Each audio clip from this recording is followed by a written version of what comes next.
Welcome to the Year 8 lesson for changing ratios to percentages. In this lesson I'm learning to solve word problems that involve moving between fractions, ratios, decimals and percentages. Let's try this question. One of the classes at our school has 5 boys and 15 girls, and I can show that as a ratio like this. 5 boys to 15 girls. Now I want to work out what percentage of this class are boys. And to help me do that, I'm going to change my ratio to a fraction, then to a decimal, and then into a percentage. So my first step is to change this ratio into a fraction.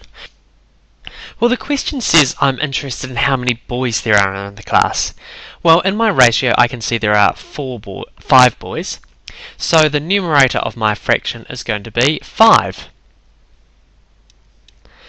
And now I need to work out the denominator for my fraction. Now this is where quite a few people make a mistake. They think that the denominator is going to be 15. But we know that the denominator is actually the total amount of people. So it's not just the girls, which is 15, it's the boys as well. That's why the denominator is going to be 20. And I got that from adding the 15 girls plus the 5 boys. Now I want to change this fraction into a decimal, but it's a little bit hard to do at the moment, so I'm trying to think of an equivalent fraction that might help me. Well, I'm going to change 15 twentieths so that the denominator is out of 100.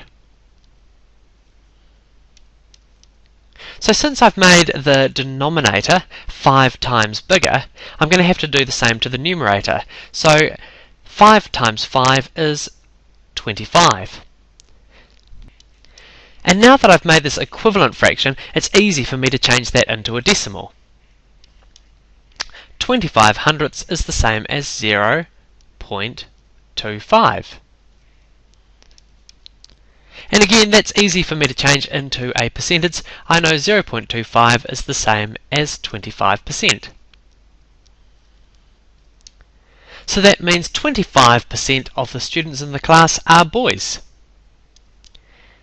Now if you've found any of these steps difficult, moving from fractions to decimals or the decimals to percentage, or even finding the equivalent fraction here, you're going to need to do a little bit more practice with your basic facts and your number knowledge.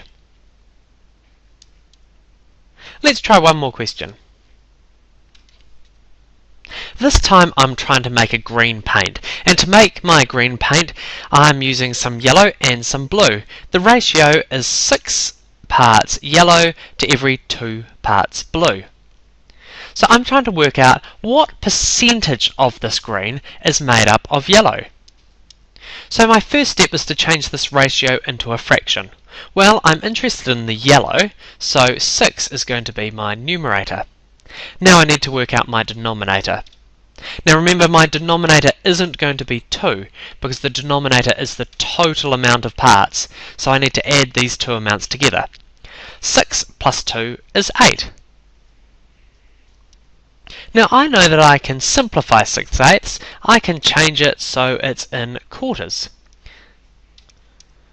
To do that, I made 8 twice as small, or I divided by 2, so I'm going to have to do the same to the numerator, so half of 6 is 3. So 6/8 and 3/4 are equivalent fractions. Now that I've changed this into a fraction I know, 3/4, it's easy for me to change into a decimal. I know 3/4 is 0.75. And again, that's easy for me to change into a percentage. I know 0.75 is the same as 75%. So now I can see that 75% of the green paint is made from yellow paint. Let's have a think about the important things to remember in this lesson. Well, to change ratios into percentages, you can see to help us, I've added in a couple of extra steps. The first one was to change it into a fraction, and the second one into a decimal. And from there, we changed it into the percentage.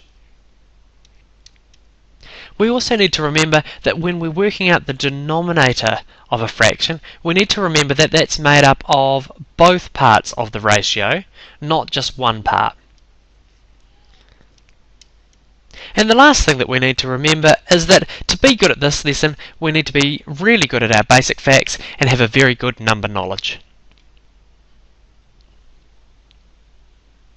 You can find the activity sheet that goes with this lesson in the Teacher Tools Fractions, Decimals and Percentages book from the Whitebook collection.